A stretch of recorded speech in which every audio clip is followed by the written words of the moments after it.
Getting ready for my third round of TC chemo tomorrow, and here are some tips for cold capping with Paxman. Biggest tip is actually watch the video. They have lots of videos including how to prepare your hair for different hair types, and it's worth watching several times. Putting on the cap is probably the most important, and it's also the most complicated. There are two sections of the Paxman cap. The cold part that plugs into the Paxman machine circulates the cold liquid, and the top part is just like an insulated cooler that you might have for lunch bags. The cap that keeps all the cold into your hair. It's a cord that plugs into your cold cap machine. Sizing is super important. Make sure that when you're testing it out, you have a good fit all the way around. A good fit is that it's touching every part of your scalp. The parts bubbling up or not touching, that could be a part that loses hair. There's no guarantee with cold capping, but you want to enhance your chances. I am wearing a medium inside cap. This outer insulated cap is actually a size small. You can do that. Call Paxman. There's actually a number on the machine and on their website. The customer service is excellent. They answered right away and sent me the next kit.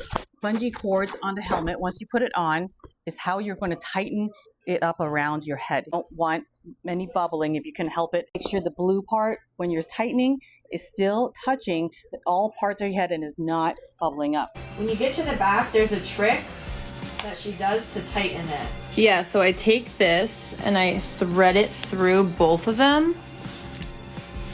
And like you just pull really tight to like lock it in place, and I thread it through the back, and then you pull, and then you take this little squeezy thing and pull the tightest you can, and it's done. No headband came with my kit, so all I'm using is just one of these little panty liners for my forehead. Haven't felt like any burning or too cold with it. This is perfect. Bring a couple of scarves. You may find that the cold capping fits as good as it can with all the bungeeing and tightening, but there still may be some pockets or areas that's not the right fit. For me, that's the back of my head here, and I've lost a lot of hair here. I put it over and I'm just trying different ways of tightening and just getting a better fit. I think I might be underwatering. I've lost about 50% of my hair, and there's a lot of patches. I'm thinking my hair was so thick that the water couldn't get all the way through. Tomorrow, I'm really gonna douse my hair.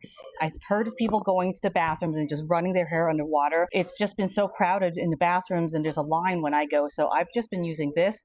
Tomorrow, I'm going to be really drenching and drenching. Make sure the conditioner is really nicely on there. Like, just think of a cake, and you want to be able to dump it out of the cake pan easily after you've baked it. So you're kind of doing the same thing with your hair. If you have other tips to share, please, please, please put them in the comments. Follow along for more tips and shenanigans.